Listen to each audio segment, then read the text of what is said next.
I'd be very curious. I mean, it comes down to making my faith my own, right?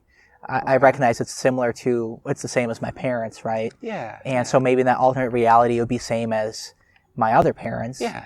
And I would see my story through that lens. That's a possibility.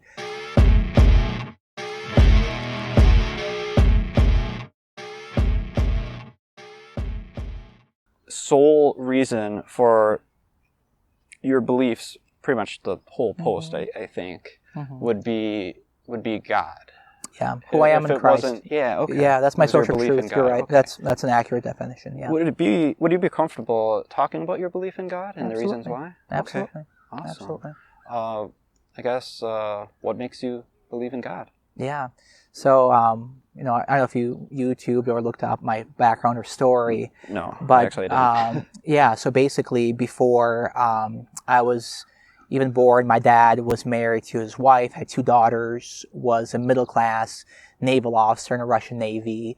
He played in an orchestra, had beautiful handwriting, super organized and clean and OCD. He'd go to my aunt's house and take a clean glass from a cupboard and wash it out.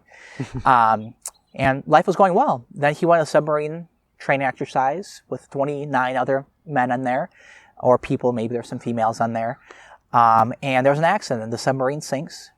27 of the 30 men on board died because there's not enough air in the submarine. The third one pulled out his pistol, shot himself. And so my dad and this other guy witness 28 of their partners drop. They get rescued. My dad goes through severe PTSD. Yeah. In fact, he comes out and he spells our Russian last name, Bezhentsev, instead of a sh with a zh. And he took it from its original meaning to Bezhentsev, which means refugee, actually. It's kind of interesting for how many purposes. So my biological name is Ivan Gennadievich Bezhentsev. So he comes out of there and turns to alcohol. He becomes a heavy alcoholic. He's never around. So his wife and 2 daughters leave him. And then he meets my mom, Zina. She was a waitress at a restaurant. They meet. Never married, but they're together. He's 52, she's 45. They have a 10-pound boy. I had to break my left collarbone to get me out. I was such a fat chunker. Got me out. Within the first year, it was really bad cold, asthma. My aunt and family get me to hospitals. I survived that all. But my dad's never around, really. He's drinking his bodies. It's my mom, and my aunts and uncles would come check on me. I'd be in a crib, unchanged, unfed, just sitting there. Age of 3, one of my first memories of my mom. We're dirt poor, minus the support from our extended family. My dad and I go to recycle some glass bottles to make some extra rubles. And this is in Russia. In Russia, yeah. Okay. I was adopted from Russia, yeah. Tomsk, Russia. And my mom's painting the ceiling. And I remember my dad and I we went under a parked railroad, dropped off the bottles, got some money. Come back and vividly see my mom in that living room with the white paint spilled all around her. She had a heart attack when I was 3. So from there, between ages 3 and 5, my dad's not really around even more, and my mom's not even there. So the hunger... She didn't make it? She died. Okay. She died, yeah. Sorry to hear that. Thank you. So 3 to 5, we're dirt poor. I don't really have a support system that's there constantly, minus my aunts and uncles who come and change me and support me. I'm walking the streets of my neighborhood asking my neighbors. I didn't feel like I was begging, but I was asking them for food and help. And 3 to 5, they helped me out and gave me that support. And age of 5, I have 3 aunts, 2 uncles. One of my aunts, my dad's sister, is like, hey, we're going to adopt you. We're going to get you in and get you a stable place. Russian government says, hey, you have 2 kids, can't have any more. Next best option, orphanage. So orphanage, I'm in an orphanage ages 5 to 10, spent 5 years there. Again, it wasn't horrible. I had 3 meals, nap time. It wasn't one of your horror story orphanages. Okay. I mean, one time I got whipped with poison ivy. I guess that was pretty bad. But other than that, it was mostly just a rubber slipper and, not the end of the world. Okay. But then, I believe that there is a higher being, a Russian Orthodox, go to church, stand a whole service. There's no seats there. So orphanage, 5 until 10. Age of 6, get selected to stay with a host family in Spain. You stay there for a month. If they like you, they adopt you. So go there for a month. Couldn't speak Spanish, and hopefully it went well. I was a sassy kid. I locked my host mom in the bathroom once, so they probably didn't like that. Come back from Spain. don't hear anything. Obviously, they don't want me. So here, I don't have a family. Mom and dad in Russia. I have extended family who are amazing. I love them. Yeah. So I don't have a family in Russia to an extent. I'm not wanted in Spain. And I'm in an orphanage trying to be accepted, trying to find my purpose. Who wants me, right? Age of 8, get selected again to go to Long Island, New York, and stay with Kevin and Elizabeth in New York, Long Island, New York. Number one was very unlikely to be selected once, but I was selected again. I probably just sucked up to the teachers and the principals, let's be real, right? So go to Long Island, New York, summer of 2000, age of 8. I think it was July through August I was there. There's a picture of me actually with the Twin Towers in the background while I'm in the ferry, one of my favorite pictures. Stayed there for a month, didn't speak a word of English either, give me a break. So threw a translator and a pocket, book, no iPhones back then. Right.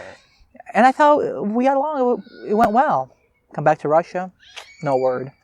And so there I said, if I can put on an outside appearance, a self that was happy and said, hey, like me, I'm a good boy. But inside I was just crushed. I mentioned all those things, insecurity, bitterness, unforgiveness. And so there's a follow-up to what happened in New York, but not wanted there. So 2 years forward then, I'm 10 now. At the age of 10, not to me knowing, but a couple from Wisconsin, Paul and Dawn Koepke, a 29-year-old Paul and a 31-year-old Dawn, have 3 of their own kids, and they wanted to adopt 2 more.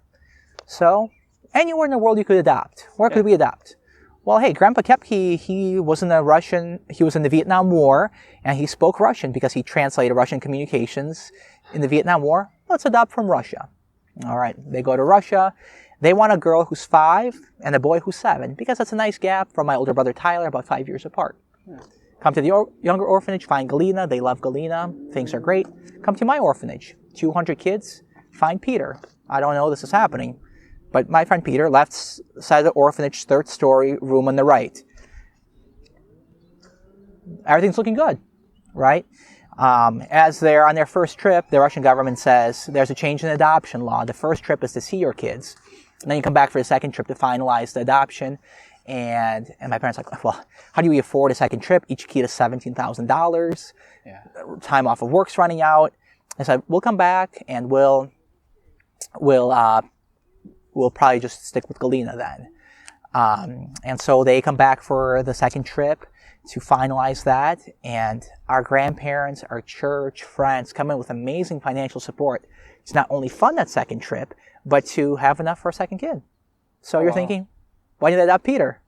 Well, as they're doing the paperwork, they said, well, Peter, let's go ahead with the 7-year-old.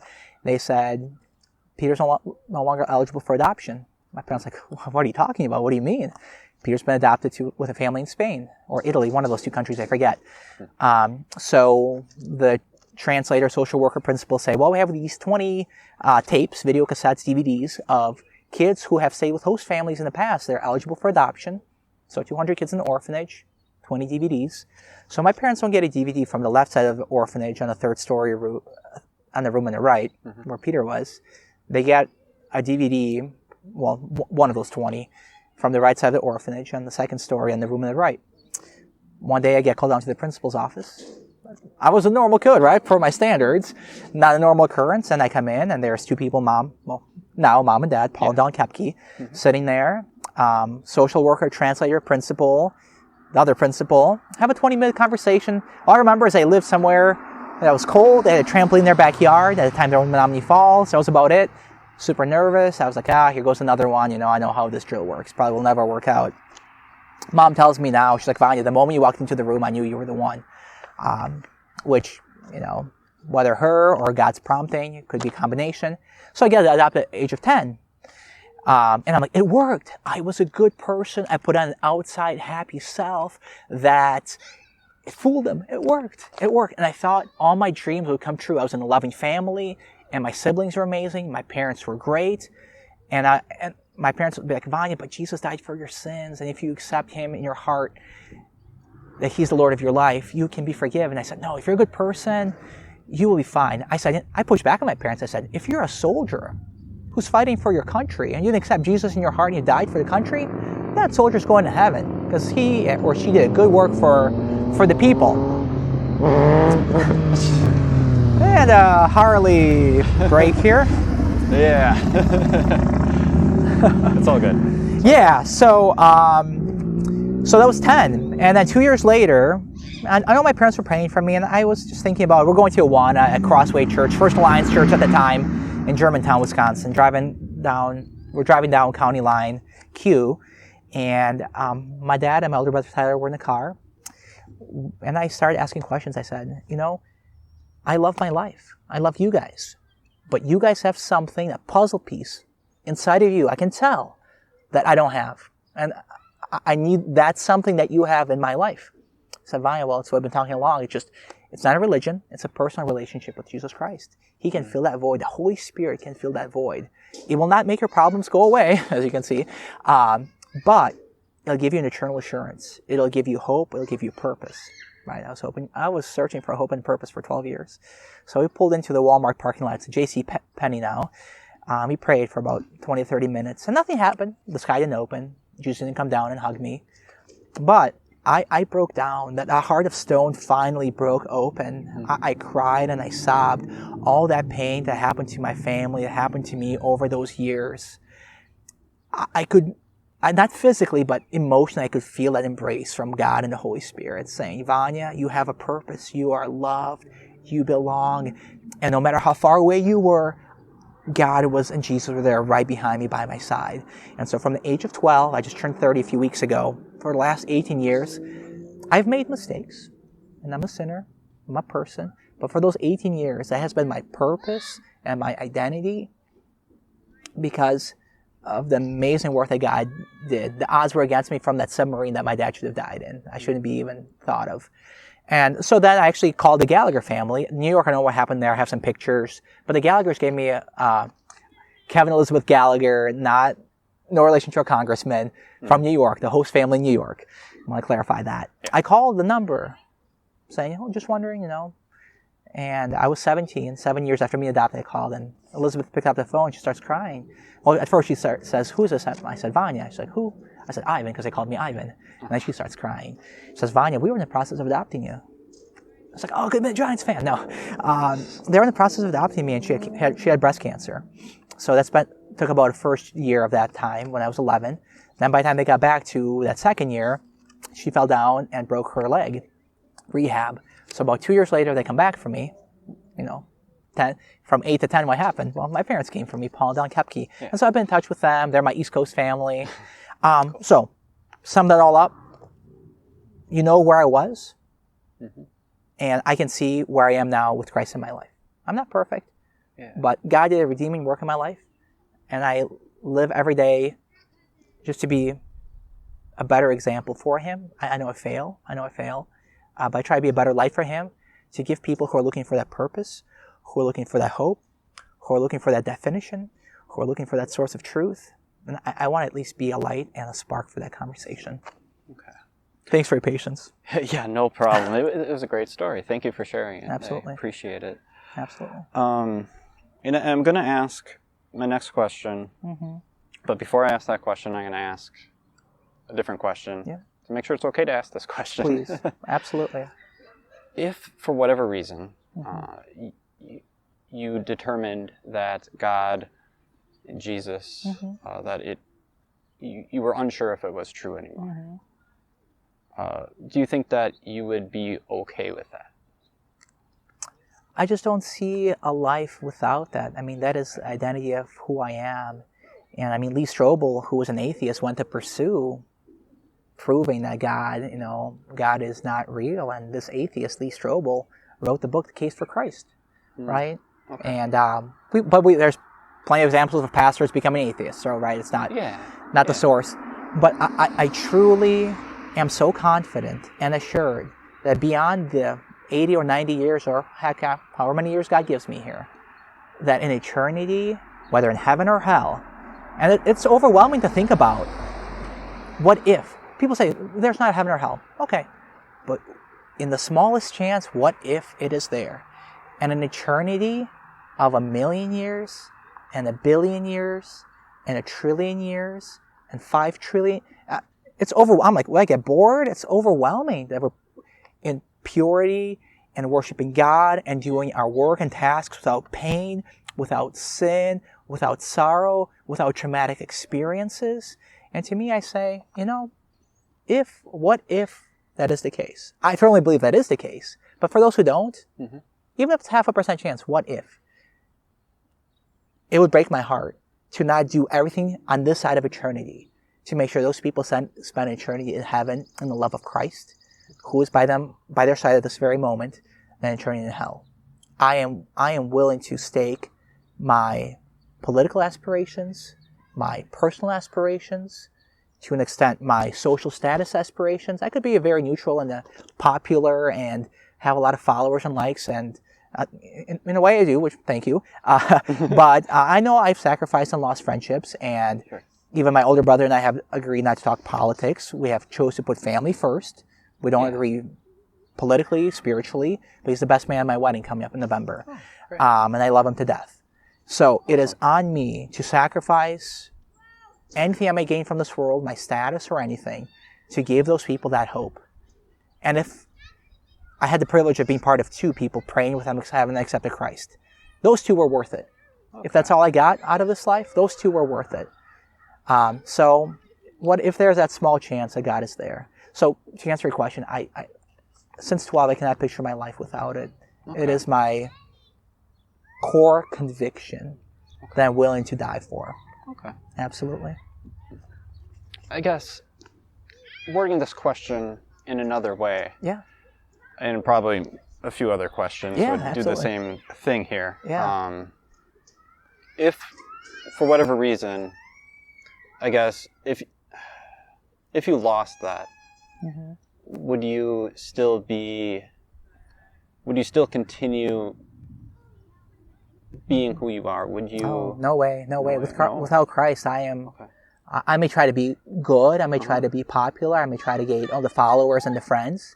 But without that source of truth, that foundation of my life, I can build a really fancy house, a great Vanya on a sandy foundation. Yeah. But when that storm comes and destroys that sandy foundation, I'm done for. And so I'd rather build a foundation on a rock like Christ. Okay. But, so, I mean, let's say I was an atheist. Yeah. So I probably would get on board and, I would take this status, anything related to God, I'd take out. I'd say, on this day, we are mindful and respect for all. No, but there's nothing about God. It'd say, we support basically everybody to do anything you want with your life, with your choices. We love you for who you are. If you feel you should do that, go for it. And man, if this thing snowballs from a really good idea of taking these individuals, these gay and lesbian and transgender people who were bullied and hurt, and Bill Clinton stepped in and said, hey, we gotta not bully, we gotta love people. Yeah. It started with such good intentions. It's a beautiful thing, and I'm all for that. But without God, there's no snowball effect. There is no such thing as what happens in schools with the pills, with the homework assignments. There's no such thing as taking pedophiles, sick people, and calling them minor attracted people. I would be, no. Because as long as I don't mean to cut you off, but you mind if I get to the question? Yeah, please. Yeah. Thank you. I don't. No, that's fair. That's fair. All right. So your story, it was an amazing story, and praise God. Yeah. And I'm wondering if that story was just the same story with one thing changing. Let's say instead of it being adopted by somebody in the United States, let's say you were adopted by someone in Southeastern Asia. Yeah. Yeah. And instead of them having a religion that's popular in the United States, let's say it was Hinduism, Taoism, something like that. Yeah, I would be a totally different person. Yeah, do you think that you'd be telling me the same things? Like if we were talking in this alternate reality, I guess you could say. Would you be telling me that the reason that you believe that all the multiple gods of Taoism or Hinduism or whatever, it doesn't really matter. Yeah. You would be telling me that the same reasons for those religions? I'd be very curious. I mean, it comes down to making my faith my own, right? I recognize it's similar to, it's the same as my parents, right? Yeah. And so maybe in that alternate reality, it would be same as my other parents. Yeah. And I would see my story through that lens. Yeah. That's a possibility. But it comes down to making that faith my own. It's not something somebody forced. Again, it's between my heart and Jesus' heart, right? Okay. So could I see the conclusion being in a different faith, but the same story? Yeah, because the story stays the same. Yeah. But the outcome, foundation of a personal relationship with Jesus or multiple deities in alternate reality, sure, I could see that. I guess let's say we're talking, and I brought a buddy with me. Mm-hmm. Let's just call him Josh. And Josh is sitting here, and he's listening to you, Vanya. He's listening to me, Pierce. Yeah. And actually, I kind of set this up wrong. No, all good. Yeah. Yeah. So let's say we got Josh. Yeah. And we got Peter. Yeah. And you're listening to Josh and Peter. Yeah. And Josh has a very similar story to you. Mm-hmm. Let's say that he's a Hindu, and we got Peter over here, and he's a different religion, but they both came to their conclusion. Maybe they had a similar story than you, or maybe it wasn't as similar, but they both have a personal relationship with their God or gods. Okay. And you're over here, or there's another person over here listening to these two people, and they're both kind of using that same method to determine that their religion is true, right? Mm-hmm. How would a third party look and figure out, if they want to know what is true, figure out who's right and who may not be right? Yeah, well, I think the foundation there is Christianity is the only religion where the God came for you to pursue relationships, sent Son Jesus to die for our sins, compared to every other religion has you earning and working towards that deity to be lower. And God made himself equal as man, right? So he came for us. That's a main difference, right? So there's that difference. It's very unique. Every other religion you go towards to be, here God came for us, and it's a relationship over a religion. So I guess you wouldn't think that perhaps a Shinto might not have a personal relationship with their God or gods? That's not possible? Or I think it's possible, but based on the theology of those religions, it doesn't work that way, where the God came for a relationship. It's a religion of do's and don'ts. But beyond that, that's kind of the foundational thing. But beyond that, I mean, like Lee Strobel in the case of Christ, right? Perfect example, an atheist. You have to look at the archaeological evidence, right? Where is the burden of proof? And so when you look at the accuracy of the Bible and the archaeological records, it is more accurate than Shakespeare itself. It has more copies than some of the most ancient and used articles. That stack is way higher of the consistency and the actual physical proof. And we continue to see archaeological evidence over and over with discoveries that are consistent with the biblical timeline. So by no means am I a theology expert or a religious historian. Yeah, but you would need those things as well, right? And so when I look at the three things, my relationship of how the guy came for me, the proof and some of these things in the case of Christ, but also what is the evidence that I've experienced in my life after I accepted Christ from the age of 12. Now, I didn't become a millionaire or a pastor by any means, but there are almost daily moments for those last 18 years where I've seen the fruits of what God has done in my life and is doing in my life to make me pursue Him that much more. I'm not forced. I feel the hope. I feel the love.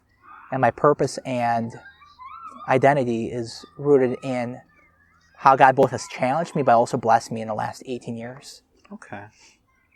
I guess, so you got to kind of have, now, if you don't like my term, I can use any other word here. No, please do. I'm Russian. Don't remember last time I was offended. Okay.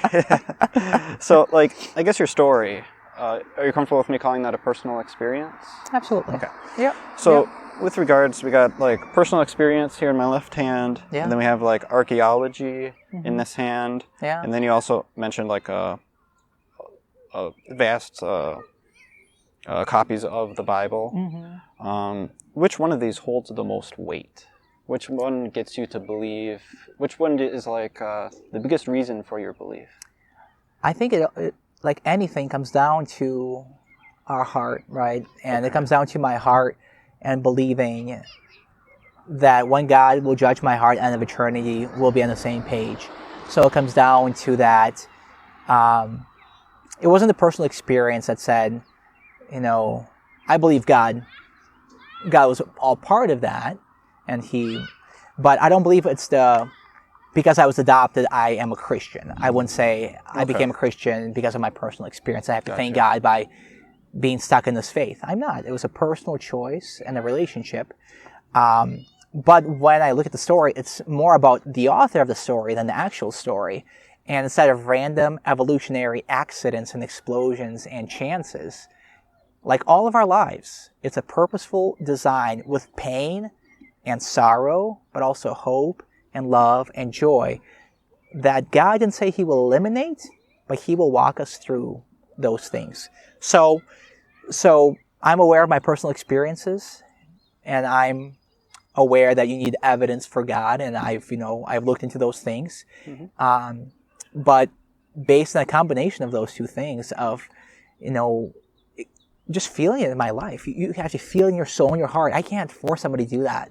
They have to determine on their own, right? And so I wasn't like, oh, my parents went to this church, I had this amazing experience, and somehow I was curious about this, and I wanted to fit in, and all this life later, I've chosen to live on my parents' faith, right? I've made it my own. It's been my own from day one. And to thank God I have to be stuck in this faith. No, not at all. It's because of what he did for me, how he transformed my life. I just want to be more like him. I'm not better than anybody else. I just want to be more like him and help others along the way because he helped me along the way. Okay. And along with that can be just that emotion. I've looked at, okay, what is the biblical record, right?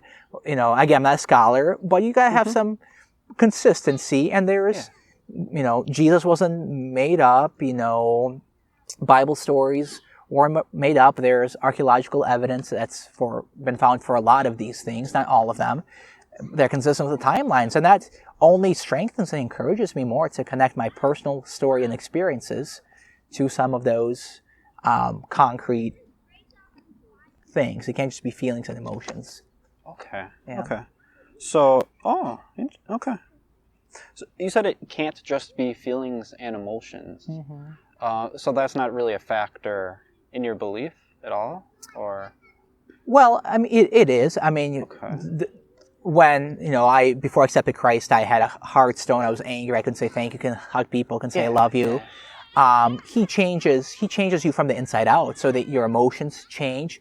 But I'm saying you can't just live on this emotional high of my life is great and Jesus is good and I am always happy.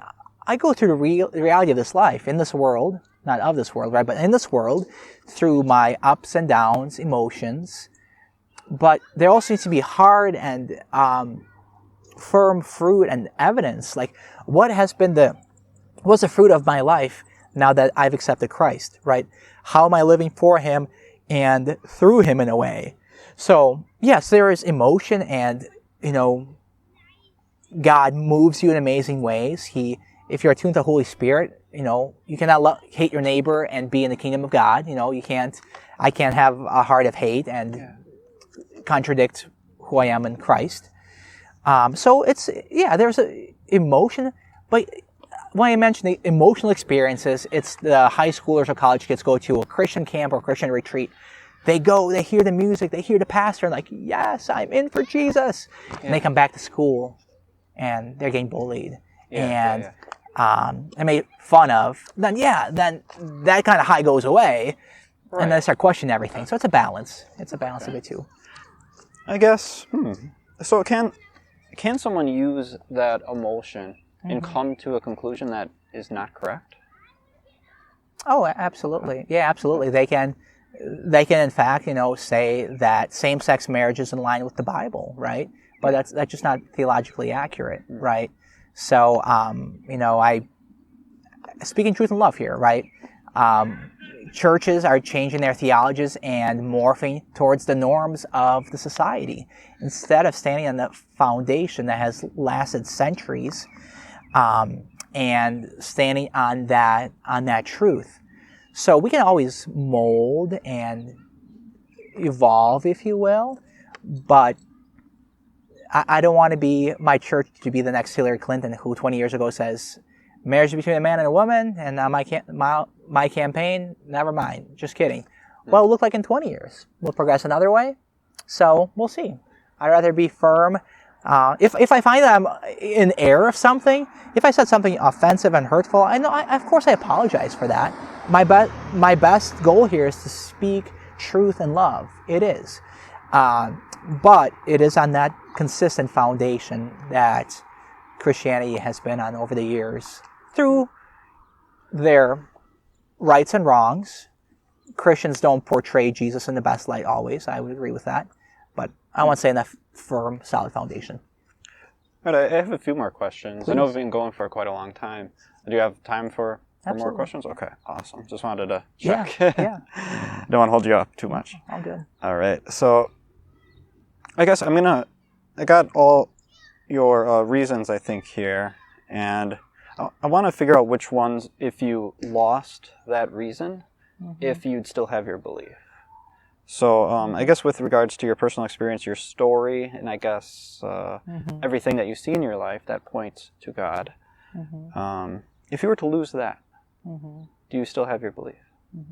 So if I was born in Wisconsin into a Christian family and accepted Jesus and had a choice of making it my own faith or being like my parents? Yeah, or I guess you still have your archaeology. Maybe you still have in your heart your emotion. I know you said. Yeah.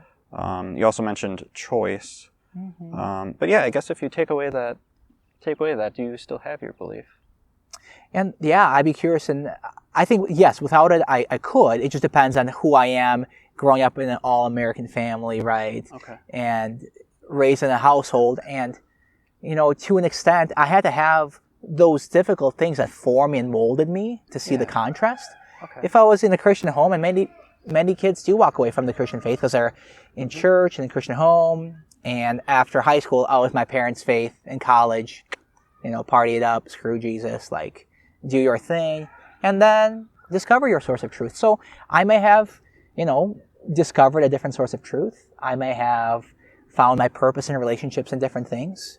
Right now, my purpose is rooted in Christ and a personal relationship with Jesus and those around me, and living in a Christ-like manner for those around me. But if I would have walked away from it, it could have been source of truth of society. So, yeah, so it just comes down to what I would have decided to do if I was just born in Wisconsin. So maybe to an extent it would have been easier to walk away from the faith because I did not have those molding experiences in the first 12 years of my life. Yeah.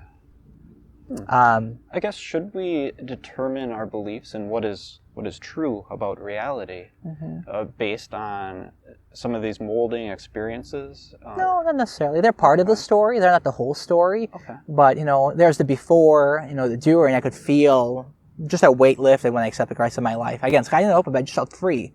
And then the fruits for the last 18 years and how I've experienced God answer prayers to heal cancer. God not answer prayers to do that as well, but God to give me hope and relationships and friends and challenges, but all the way through just pressing into God and having Him be that hope. He hasn't failed me. I truly feel at peace when it's just me and Jesus. Absolutely.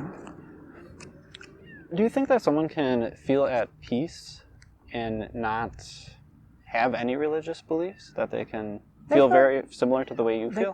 They could, absolutely. Yeah, absolutely. They could say, hey, I live a good life. I'm at peace in my, gay or lesbian relationship. Yeah. And, and that's where it's, up to them to see, is this the very best of life or what's beyond this life? And if they press into that, maybe they see something else, but if not, then... I guess, is feeling at peace a good way to determine what's true if someone can feel at peace and come to a different conclusion than you? Yeah, they could definitely come to a different conclusion. It's just how they choose to live their life. Absolutely. And that's where my hope is that they start thinking, okay, if all of us, we worship or idolize something. We're going to be worshiping our house or idolizing a car, but just by instinctively we do that. And so there's always a curiosity. So you can be agnostic, you could be atheist, or it could be, a believer. right? So you could be at peace in those three categories. So it could be peace about being atheist, and if you're at peace about being atheist, great. Peace about being agnostic, press into that curiosity. See what is a higher being all about? Press into that. I challenge that. And if you're in your faith, do your best not to be a hypocrite. Do your best to truly live out who God calls us to be. And, it stinks because us Christians, myself included, have failed Jesus in living out to the very best because he's perfect and he models much better than we ever can. But if you want to have a relationship, you go on a date with that person. You spend time with that person. So if you truly want to press into any relationship, open the Bible, spend time in prayer. You can't be like, man, my marriage or my dating relationship stinks, but I haven't talked to them for 5 years or seen them in 5 years because we're 10 states apart. We may feel like 10 states apart, but the beautiful thing is, God isn't asking us to travel 2,000 miles. He's saying, hey, I'm right behind you. Check me out. Just check me out. See what I'm worth for. Just check me out. See what you think. You don't like it? Maybe you'll be atheist, and that's up to you. But it's between them and Jesus. It's a heart-to-heart thing. So instinctively, we're all worshiping and idolizing something. And I choose to worship our Creator God, who gave us hope and purpose. Or somebody could worship their Lamborghini. Good for them. Okay. I'm wondering if I were to take away, or not me, that sounds kind of rude. No, you're good. If you were to be convinced that the archaeological... I can't say that word, apparently. I'm the same word. English is my second language. I feel you. But yeah, the stuff in the dirt. Yeah, the stuff in the dirt. Yeah. If you were to find that was no longer sufficient, if you were to find that the multiple copies of the Bible, or many multiple copies, if that wasn't sufficient anymore, if you were to take everything away except for that personal experience, does that affect your belief? Do you believe less, or is it still the same? I would have to determine my source of truth, right? So if I don't have the Bible, I never discovered it. If I'm in some third world country, I never discovered the Bible. I think you misunderstood my question, actually. Okay. You still have the Bible. Yeah. But the archaeological... the stuff in the dirt. Yeah, stuff in the dirt is gone. Okay, so if there's no physical proof for what happened in the Bible, and the Bible's a fairy tale. Not necessarily that the Bible is a fairy tale. That's not what my question meant. The intent of my question. No, you're good. I meant, I guess there is no hard facts that the Bible is true. Just... So like an alternate reality. Yeah, you can't determine using that the Bible is true. Okay. That you just have kind of your personal experience to go on and nothing else. Do you still believe as much as you believe today? It's an interesting thought. I mean, have my personal experience, and then you have this book that doesn't have burden of proof, right? And so there, I'm more guided by just solely my emotions then. I'm just guided by my emotions and what I feel to be true instead of what I know to be true based on that stuff in the dirt. And more importantly, the stuff that has impacted my heart and how God has worked through that as well. But yeah, if it was just pure on emotion, I mean, yeah, I could reach all sorts of conclusions. And what's your heart behind that? Is your heart to be open to the radical transformation in the beautiful way by God, or to prove God wrong? Lee Strobel, it transformed his life in a personal way. Yeah. But if your hypothesis is not even a hypothesis, it's just the final paragraph of a paper, and now you're just putting in fluff to support the final. Or if you have an open end to the paper and you're truly doing discovery, and what do you reach in that paper, in that final paragraph, based on the discovery? So right now, there's the camps of, you can have the camp of, I'm a Christian, and based on just my feelings, man, my parents said that, my church said that, Bible sounds kind of cool. There's no stuff in the dirt, but if I'm stubborn, that's my end, and no matter what, I'm going to frame my argument around it. But if you're truly curious, as I was just a good person. I was Russian Orthodox, I guess, somewhat religious, but, believe in a higher being. So you have to start with that. Where's your heart at? A lot of people just are born like, No God never. Or some people might be, no God, my family is atheist or whatever. God failed me. But then I start doing the praying, start doing the research. Yeah. And they have an open paragraph at the end of that paper. And if they truly have that open and they reach their conclusion, that could be a transformational moment in their lives. Yeah. But I think a lot of us have that final paragraph written, and we just frame it around. So we it. haven't. That's kind of an analogy to many of us don't have an open mind. Is that kind of what you're saying? That's fair. Yeah. Okay. That's fair. Yeah, absolutely. And so to me, that's why here, even in my post, I want to speak truth and love, right? And so to an extent, I can say my final paragraph has been written because I know who I am in Christ, right? And my mind won't be changed. But my hope is that there is a group of the open mind where the paragraph isn't written, or maybe they're still writing and they want to have a different ending to it.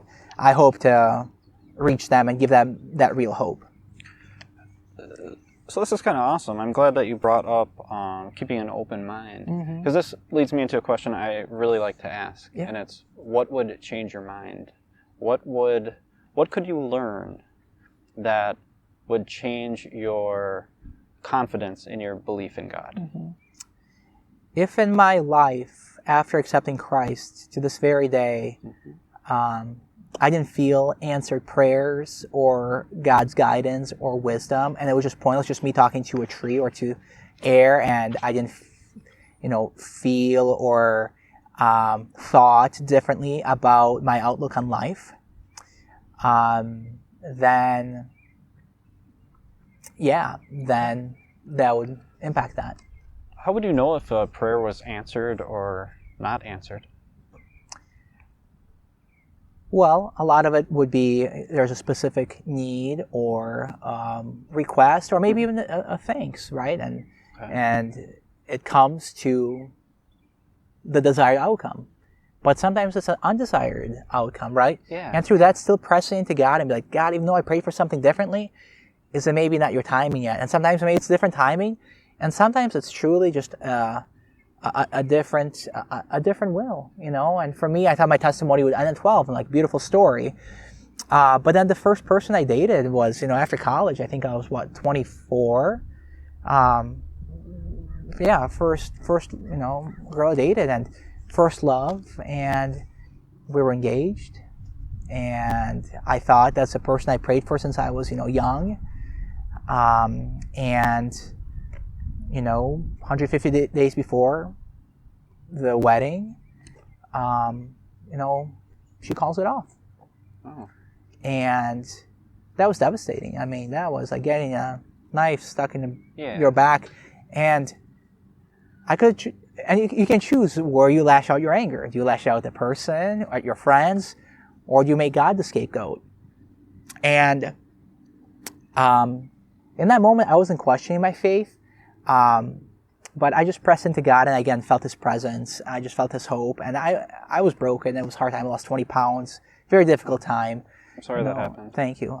Then dated a second person a few years later. Just didn't work out, just dating. And now I'm engaged, and it's been, wow. I'm like, wow. That's why God had me wait 30 years for that person. If He would have given me, years ago, when I see that person now, it's like, we wouldn't have worked out at all.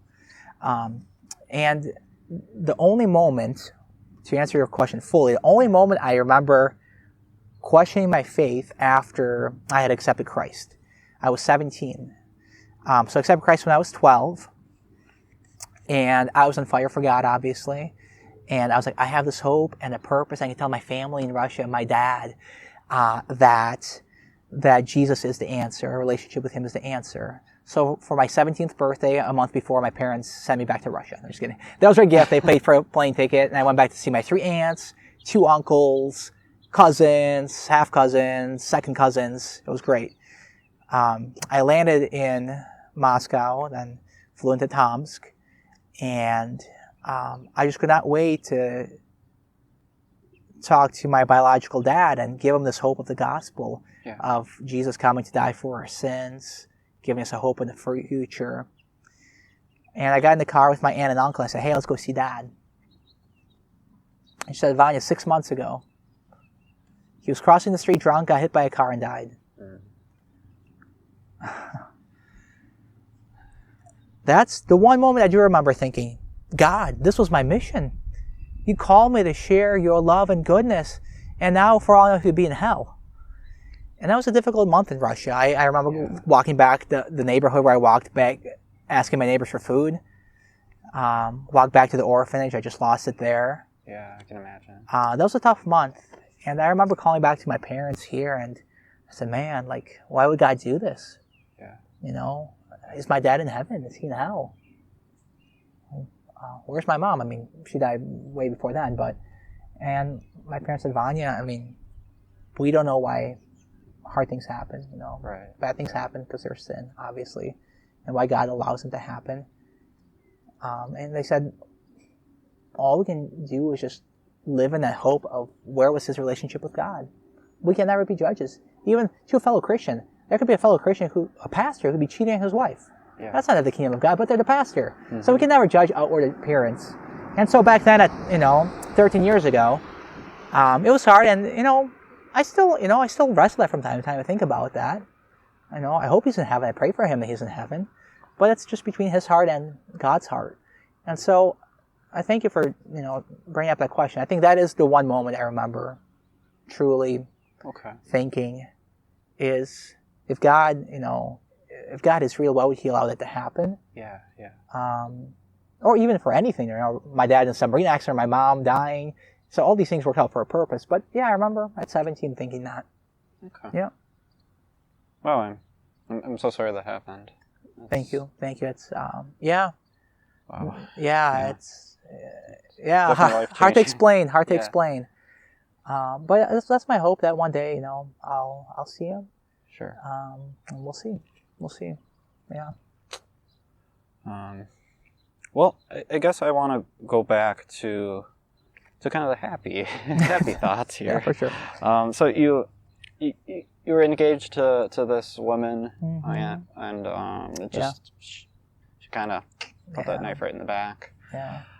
Then you dated, and that didn't work out yet. But then you found this amazing person, and that's the person you're about to marry, I presume. Okay, that's what I thought. Yeah. And I guess engagement pictures tomorrow. Yeah, awesome. So, do you think that all the events that you described and I kind of repeated back to you, do you think those events could have happened without a God? Oh, sure. Yeah, because those were personal decisions that were made. Yeah. Or things that happened. Yeah, I mean, absolutely. I don't think God necessarily, kind of spins the world back like a, spinny thing and just lets it spin out of control for the next few thousand years. Let's say I believe that there wasn't a God, then, those events could have happened. Those are personal choices, right? Love is a choice. She or I have to choose to love each other, right? Right. Second relationship, it was, a choice of faith preferences, actually, right? And how that works out. Still a great person, and I wish them both nothing but the best. I truly do. So you're right, yeah. Without a God, those things could have happened, yes. Okay. I guess that might not necessarily be a good reason to believe that being the reason to believe that a God does exist. If those things could have happened without a God, right? Are we on the same page there? Sure. Okay. Yeah. Okay. Is that the same thing for prayer as well? To pray and then think that outcomes are not based on God's answered prayer? Kind of the same thing where these events could have happened without a God. I guess if those things could happen without a God, is answered prayer a good reason to believe that there is a God? It's it's all parts of that, right? It all starts with your heart, right, and your heart condition, where you're at. But events happen, and right, if you're an atheist, you would think events just happen because they happen, right, and that's just your point of view. But there are some crazy testimonies and testimonials of there is a spiritual warfare, both a demonic and a heavenly one. I know a story of a missionary when people were throwing, I have to look it up, throwing like fire sticks or rocks, and the people who were praying inside of there, they saw it was either like rain or like flowers falling down. So like some supernatural things. And I mean, people who experiment with Ouija boards, they feel the demonic source. Oh. So I mean, I never have, but from what I've heard, and so there is a spiritual warfare, and we can define it and frame it in whatever religion we may, right? But there's a spiritual warfare, and so I believe there are spiritual forces interacting on those prayers, and to me specifically, through God. Yeah. I guess, how do you know that there is this spiritual warfare? Is there a reason that you have to believe that is true? Like, what is the reason? Well, just the tugging at all of our hearts every day to choose to do between even what, is necessarily even right and wrong according to legal standards, or right and wrong according to the Bible standards, which I would define a lot of it's from the Ten Commandments that are used for legal standards. But our daily struggle, of what is right or wrong, or why am I here, and that innate desire to worship or uplift something, could be your car, could be your dog, but we all crave the desire. My favorite is sporting events, right? At churches, you're like, hey, you're worshiping God, it's a sign of surrender. But sporting events, what's our first reactions? Yes. You're free, you're happy to surrender. I think it's just a beautiful portrait of God saying, free yourself, surrender yourself to me. And in a way, not people at sporting events or at church, but in a way it's like, all right, innate reaction of like reaching towards something higher, opening ourselves to that posture of surrender. I think it's just poetically beautiful by God that he does that. But yeah, again, based on people's experiences, their source of truth, and how they define the end, right? I've defined my end, that last paragraph. It can either be coincidence and chance, or it could be answered prayer, right? So it comes down to how you truly just define it, right? If I chose to be mad at God for my dad dying, or my called off engagement, or me, I don't know, losing an election, something like that, that's me making God the scapegoat. So I have now put all the bad stuff on that scapegoat, and I cannot have that scapegoat ever back in my life. People who don't have God, what do we do that with? We do it to our boss. We do it to our ex. We do it to our family members. We all have that scapegoat that we choose. It takes effort. And you can see in people's lives that bitterness and anger, it contours our body in a bad way. So we all have that scapegoat. And for all the bad things in the sinful world, or let's just say in this bad world, if you're atheist, who is your scapegoat for all those bad things? And if it's God, then you're going to choose. I hope you choose to reconsider that scapegoat. But if that scapegoat is God, all the bad stuff has to be on God. And if you let God come back, in your opinion, all the bad stuff will come back to you. So life is hard. There's sin. There's brokenness. Who is our scapegoat? Who is our scapegoat? And for me, scapegoat has to be forgiveness. It has to be, man, I choose to forgive. One of my most beautiful examples was when that police officer shot this young man's brother by mistake, and he's like, can I give her a hug, right? The brother of whose brother just died, right? He wanted to give the villain that hug, saying, I forgive you, I love you. And so we all have scapegoats. We have demons in the closet, if you will. And I would say, who's your God? Who's your scapegoat? And what are you living for? Okay. All right, I think I'm going to wrap it up with one last question, and then I'll let you go, because Absolutely. I don't know how long you expected. But... No, this was great. Okay, good. I'm glad to be, thinking these things through. This is very well done. Thank you. I appreciate it. So, what was the question I was going to ask now? No, you're good. What was I going to say? Oh, yes. So with regards to a God's, I guess, a higher power of any kind, it doesn't really matter. What is the best way to determine, the most reliable way to determine that God or God's higher power in general is true and corresponds with reality? What's the best way? I would say best way is at least give it a shot. Give it a shot. Read the Bible, do some praying, right? I guess if someone else read like the Quran or another holy book, if that's the best way, how do we figure out which one of those is true? Mm-hmm. I would say find the one that's different, and the one that's different is the one where the God came down, made himself man, and reached for us and searched for us, and is still there for us, compared to all these other ones that say worship this higher thing. Is something that's different always with regards to claims about reality? Mm-hmm. It can be anything. Yeah. Is the one that's different always the one that's true? Not necessarily. In this something case? Could be different. But in this case, you go to the burden of proof, the archaeological records, right? Okay. To experiences in your life, that heart condition, right? It's a balance of all of those things. So it's not only different, but it has the most proof of any religion out there. And it's unique, not just to be unique, it's radically, not the separation of church and state, but America, it's a uniquely different concept. Russia had how many constitutions? 20-some? It's a constitution, it's democracy, but America's only had one, with all issues and flaws. So same idea, Christianity, it's different, it's unique, it's radical, not always similar to America, not always has a track record of crusades or all the good things, for instance. Mm-hmm. But when you press into that personally, you can't just go from the mind. You gotta get the mind stuff is good and the history, but connected to the heart. And there's the evidence of the archaeological stuff where we're just sitting, just evidence. Every year, no matter COVID, no matter a war, it comes back like clockwork. The seasons come and go, the days come and go.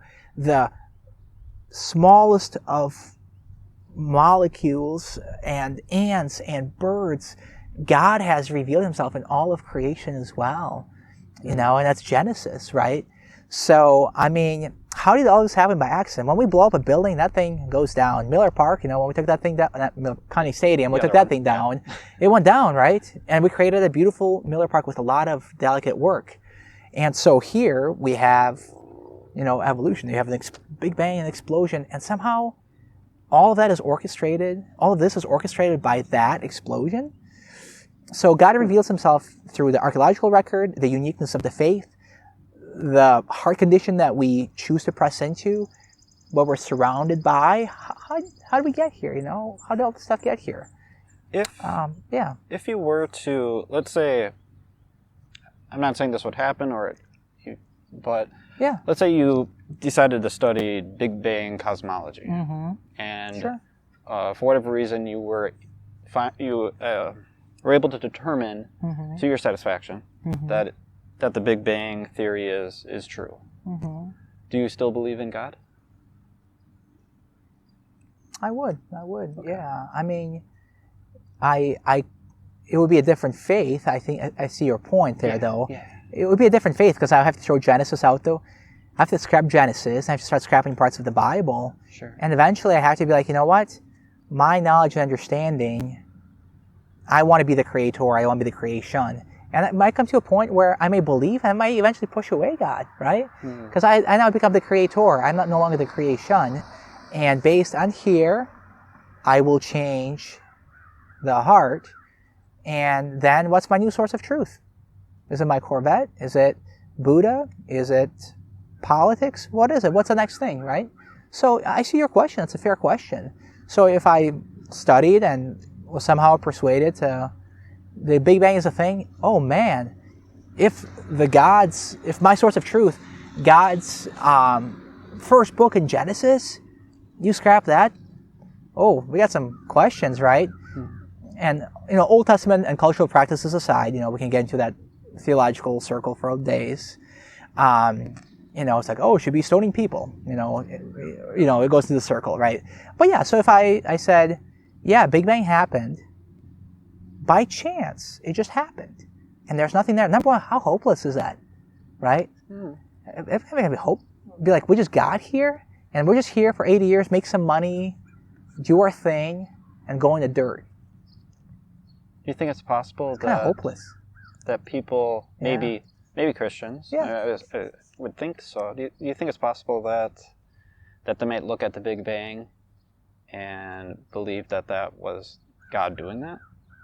Yeah, there are Christians who, believe in evolution, but also in the Bible. Right. And so my challenge to them there, if you believe that, as the Scripture says, that the Bible is inspired, undeniable Word of God, how can you take away the first book and say, well, minus that is good, but then it gets into, oh, maybe this book is no good, and then this book, and we start cherry picking, right?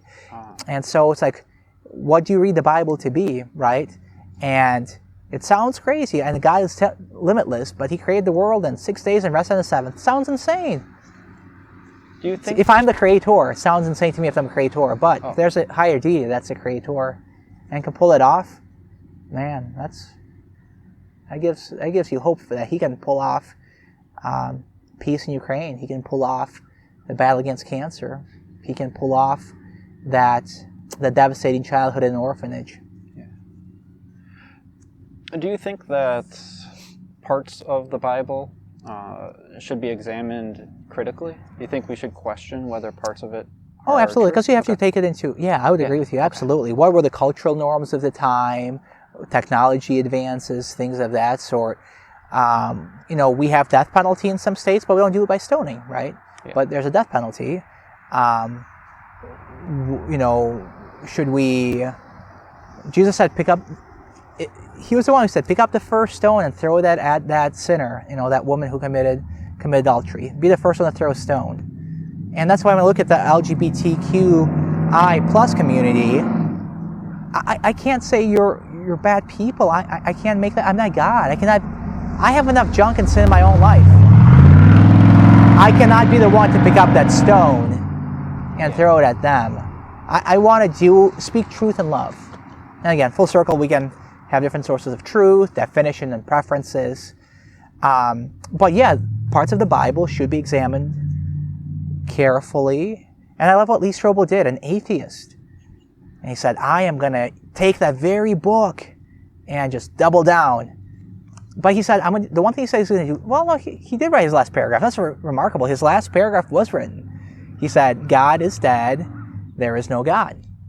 And somehow God worked in his life, an atheist, with a finished paragraph. Yeah. Said, Lee, I'm going to use you to do some amazing work. And if you watch that movie and read that book, it at least gets you thinking. It doesn't make you a Christian.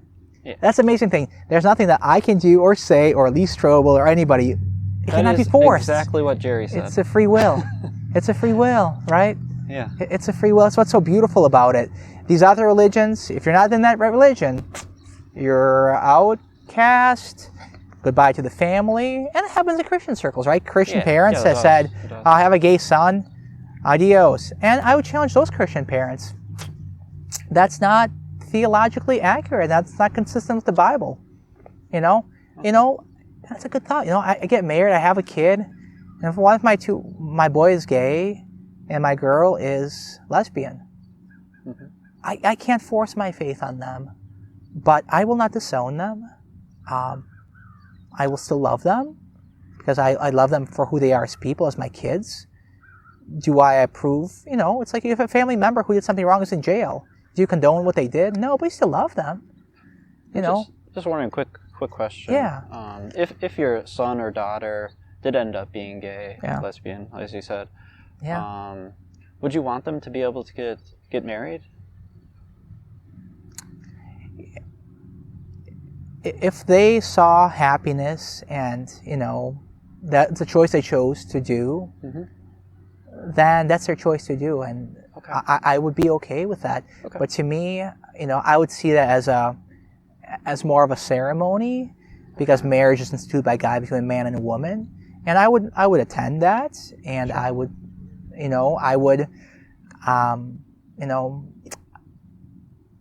want to support my child, recognizing I don't agree with the decision, and I would prefer they didn't do that. But Christ didn't win over the sinners by walking away. He dined with the sinners, the prostitutes, the tax collectors. And And so to me, my hope would be that, hey, that one day they'll come to Christ. That'd be my prayer, just like with my dad. If they died in their marriage of the opposite gender, and then that's really up to God to make that call. And to those who are in those relationships now, I can't make that call. Mm-hmm. If that's God's judgment, but based on God's word, I don't see a path between those choices and His promise of eternity in heaven. So it'd be very hard. I feel it for so many parents and people, and but I would not push my kids aside. I wouldn't do that. Kind of going to put almost true to epistemology kind of aside just for the moment. I kind of did it with that question. Yeah. But I'm just going to kind of get out of that for a moment. Yeah. I take it that the impression that I got, and I think this impression is right, is that you wouldn't support gay marriage as a law. Would I be correct with that or incorrect? So if I was in Congress, basically, or Supreme Court, you as a citizen, it doesn't really. If you don't want to answer this question, no. That's okay. So I recognize it's the law of the land, but not all laws are good. Like Plessy v. Ferguson or Roe v. Wade, for that matter, you're killing babies. Not all laws are good. These are man-made. Supreme Court justices are people with their sources of truth, their preferences, and their definitions, and they can frame arguments and points to make their conclusion. But marriage is between a man and a woman. Is there a unity ceremony, if you will, or however you want to define it, or the societal marriage, like societal marriage and God's marriage? Those are two different things. Because God's marriage is between a man and a woman. Yeah.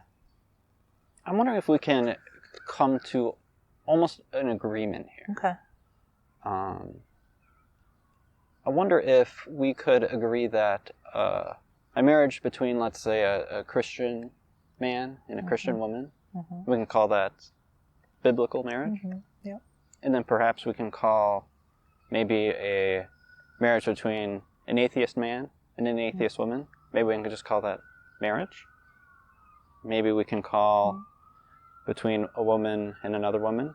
We can just call that marriage. Are we on the same page there?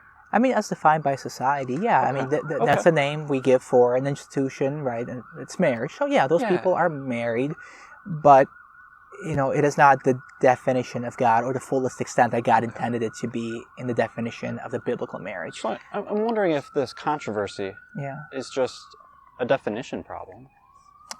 Definition, a source of truth and a preference problem, Yeah, but you're right. You're right. That's a fair point, Comes down to what is your source of truth that you define and your preference out of that definition. So, so I mean, the semantics, right? The semantics of, Plessy v. Ferguson, separate but equal, right? It's like, well, you got rights, you got the same buildings, but it's so wrong. It is so clearly wrong that it was reversed with Brown v. Board. The semantics of it, keep it simple, not overthink it. Gay marriage, biblical marriage, atheist marriage. Sure, it is marriage, but we just define marriage differently then.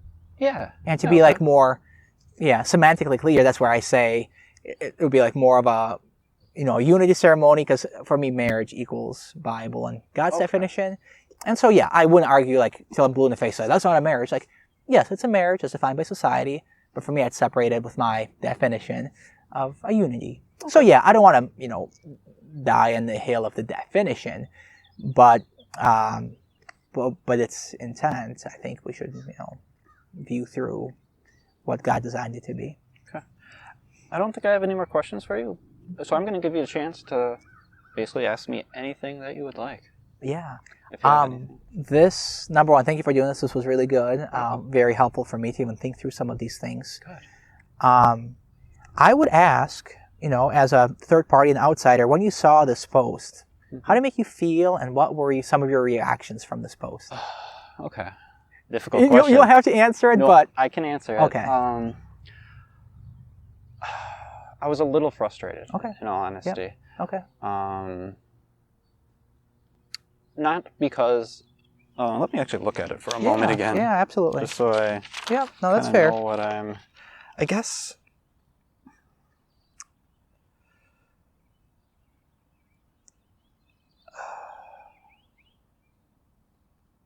Are you seeing kind of a juxtaposition, perhaps, between love and respect, yet truth and conviction, and how it's still not necessarily okay? I could see. Like, I think the reason I felt a little bit, I would say disheartened. Okay. Would be a good word to use. That's fair. And the reason why is I understand that you mean the best for everybody. I can tell by talking to you, even before that, reading this, I think I could tell that you wanted what was best for everybody. I think we share a common goal. Yeah. I think that goal being we want to prioritize a human well-being. Yeah. Is that? Yes. I think we absolutely share that goal, and I took notice of that in your post. I totally did. I appreciate it. Thank you. But at the same time, I do feel like some of the content, the way I determine what is true and what is untrue, I think there's a little bit of a disagreement there. So I may determine that something is true and may be better for someone's well-being, and you might look at something and determine a truth and determine that something else is better for someone's well-being. Yeah. So I guess that's fair. Yeah, and I guess some of the harder facts, for example, the schools. Yeah. I think we may have some disagreement on that. That's fair. Yeah. And what I love about you doing this is so much better for mental health. This. Yes. So much better for mental health. And the goal of my post, I know I speak truth and love, and truth can be divisive sometimes. The goal is to maybe get more of this in-person dialogue, hopefully, that people, can get away from the walls and the keyboard warriors. At my heart, I don't hate people, I don't hate any communities. But if I wanted to please everybody, I'd be selling ice cream, right? And both in pursuing politics, in leadership at work, and who I am in my faith. I can never do that. Because if we just said, hey, all go do your thing, it wouldn't be ethics or morals. Somebody created those, right? We have a guiding compass, right? So it's this fine line of definitions, and we may not agree with it. Like in America, we disagree with countries that don't let women drive. We disagree with slavery. There's some very wrong concepts, and because for the human well-being, those are good things. But when we twist and put kids in these positions of like seeing these things or giving them these drugs or whatnot, and there's just this disagreement, that's fine. But I think that's the issue. You should come to community hall and talk it over dinner and be like, hey, my older brother and I disagree, but hey, we're going to choose family first and choose each other first and move on. And so, I just hope, and that's what I love about the Llama, like, it's great journalism. It's free. What you're doing, I love what you're doing. It's great journalism. It's free. It's not censored. Let's have those discussions. And can we get to a place as a society that we may have our views, but we don't have to be stuck on our sides of the keyboard. Yeah. On our sides of the fence, our sides of the political aisle. Can we come into a room and be in disagreement, but at the heart not bitterly hate that person, right? Yeah, be civil. Be civil. Absolutely. And that's why I appreciate what you are doing, what the Llama does with those live videos, and we just need more of that. And to those, to those who saw this post and interpreted it in a way that was hurtful, was painful, know that was my intent. I'd be the first to apologize for that. I don't apologize because I don't believe this is true. I apologize because my intent is not to hurt you. My intent is to have a dialogue. And on that Llama page, I'm one of the few, if not the only, to say that. But isn't that what's healthy for society? To take different points of views? What if we all drove a white Toyota Corolla, lived in a one-bedroom apartment, wore gray clothes, right? No, we're intended for it to have those different views. And, some would argue different, genders and preferences, but we can go back and watch this video again. Yeah. But yeah, my goal is it's your heart and God's heart. And I'll put it out there. I'll say, check it out. But I'm not gonna force you to do anything. I'll come and support you, but I'm not gonna force you to do anything or hate you. No, that's the opposite of love. Judge people by content of their character, as MLK would say, and love people. And so I think the intent of the Pride flag and June's Pride Month was pure at its core. There were kids bullied in schools. There were kids disowned from families. There were kids through traumatic experience who were suppressed for decades in silence, afraid if they came out. And so it provided that important place for discussion to say that is not okay. And I would agree. But it is snowballing and snowballing to what are the limits? Now we don't no longer define the Supreme Court nominee could not define a woman, could not define 2 X chromosomes. That's concerning. That's concerning. So what's the end goal here? When does the snowball stop getting built?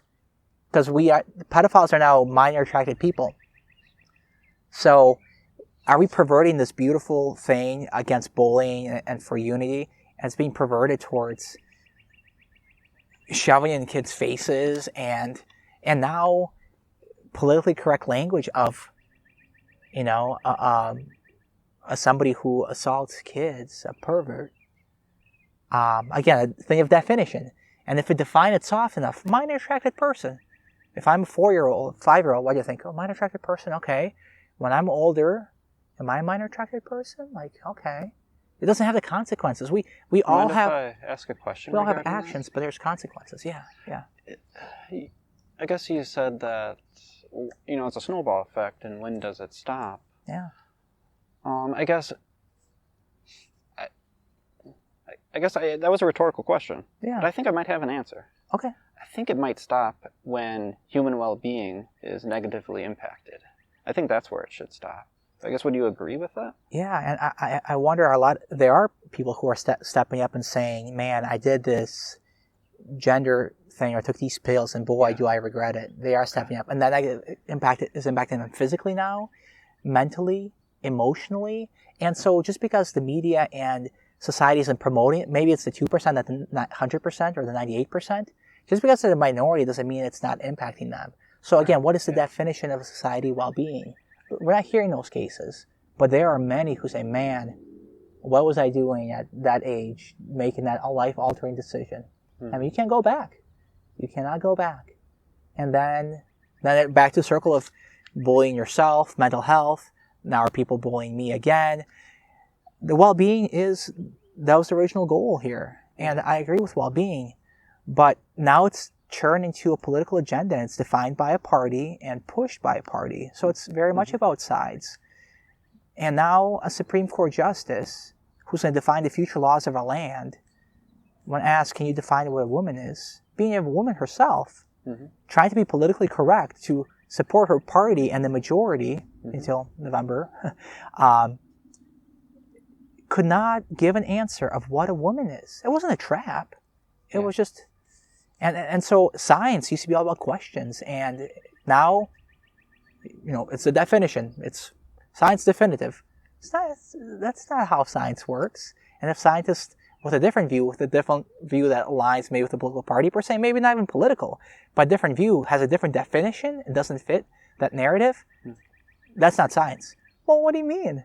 So, same concept. We just come to, what is our definition of humanity's well-being, right?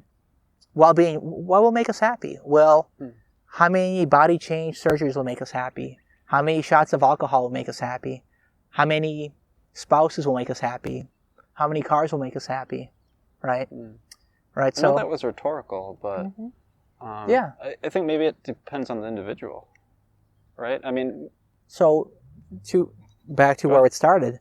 So minor attracted person. So if that person's well-being were kids under the age of 10, it's they like it.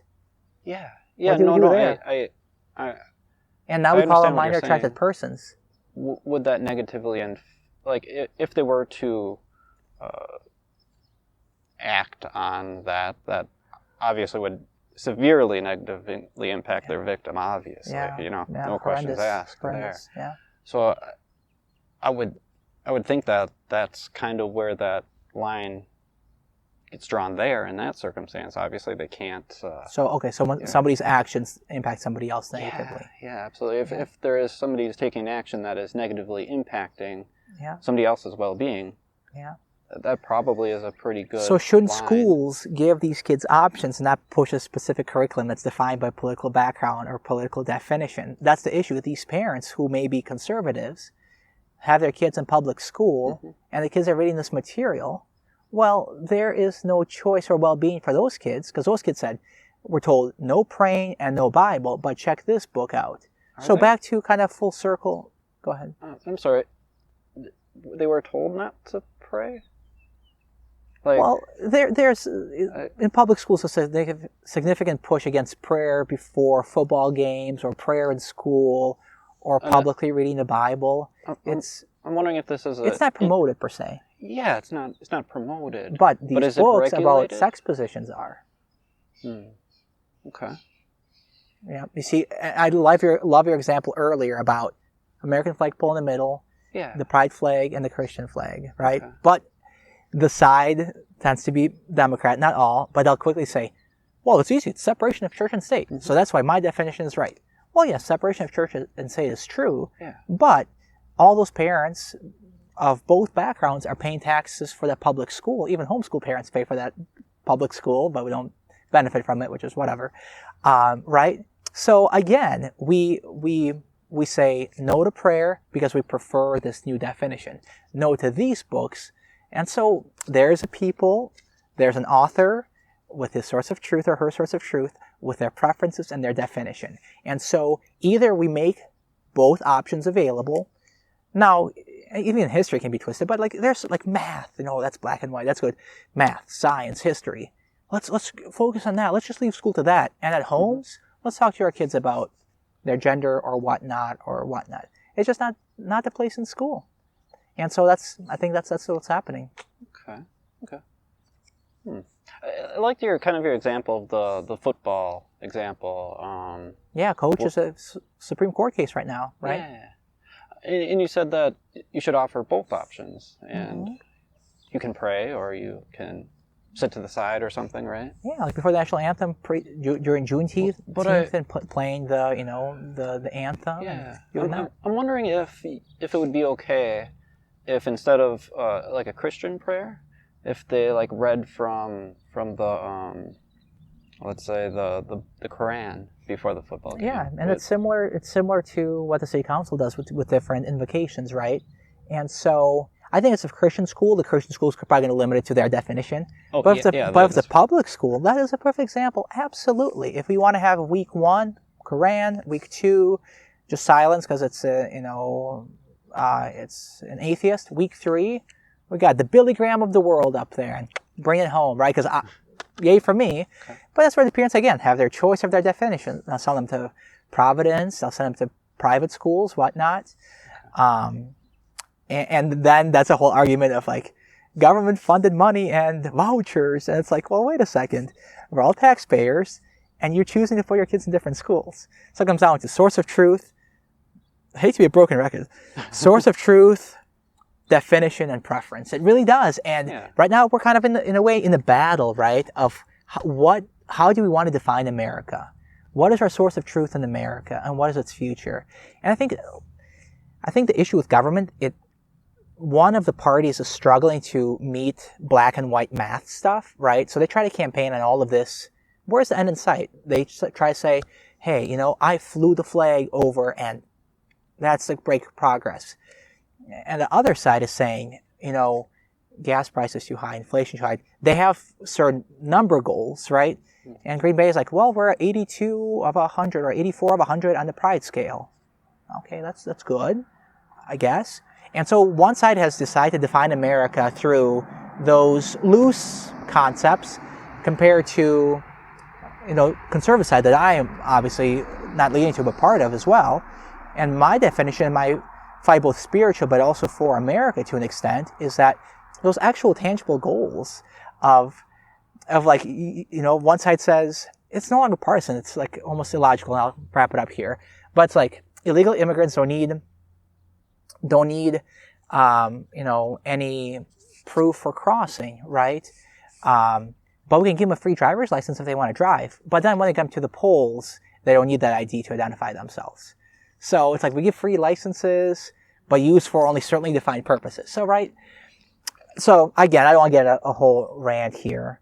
But, yeah, so, I mean, to your point, it kind of comes back to, yeah, if we truly want to have pride and love, it's not defined by the views of a certain group that may be popular during that month. And it's sad that Wall Street capitalizes on it so big time, because a lot of the group on Pride Month are the ones who are saying, Wall Street, up yours. Mm-hmm. But in June, boy, do we eat up those clothings, those cereals. So some companies may be genuine about it, and I think we're all working towards an inclusive environment. We should never hire bisexual preference, never. It's illegal. But technically there are laws in place that don't allow for discrimination, right? So when cities take these political stances and say, oh, our city is for equality, well, technically there's a federal law already protecting that. So let's not just do these, sentimental things or feel-good things, but let's actually do what's, like you said, what's actually best for well-being. For the well-being, yeah. Okay. So, man, we should more of these. So many thoughts. Okay. But right, I think I would kind of end it at that of, source of truth, your definition and preference. And I think right now we can't do this as much because we really have not only not a spiritual fight, but we have a really fight for this country. We want to determine we're as divided as ever. 50-50 in the Senate, 7 seats apart in the House, I think. Yeah. And so I just want to have these civil discussions. We can disagree. But this was really good. Thank you for doing this. Really appreciate your time. All right. Awesome. Do you have any other questions for me, or is this a wrap? I would say it's a wrap. Thank you for doing this. And everybody, thank you for watching, whether you agree or disagree. This is where it's at. This is the example that the new standard you're setting here. Face-to-face conversations that need to lead to anger or frustrations, but it can lead to thoughts and civility, right? And the beautiful definition of inclusion and diversity. We have different thoughts, different perspectives, but you included me in those conversations. We didn't smack each other. We're good. We're going to move on. We're going to slash each other's tires. I think my car's still good. Good. And that should be the Pride year. So awesome. Appreciate your time. Yeah. Thanks for coming out and agreeing to this. Absolutely. I'm glad the sun came out. Kind of warmed up a little bit there. Yeah. Oh, very nice. Well, okay. Keep up with the good work. I know almost 2 hours. Wow. Yeah, look at us. Went down quite a. Did your battery survive that? It did. Okay. Yeah, we're all good. I know how to work that thing. And that is why I plugged it in. Yeah. Well, again, thank you so much. This was awesome.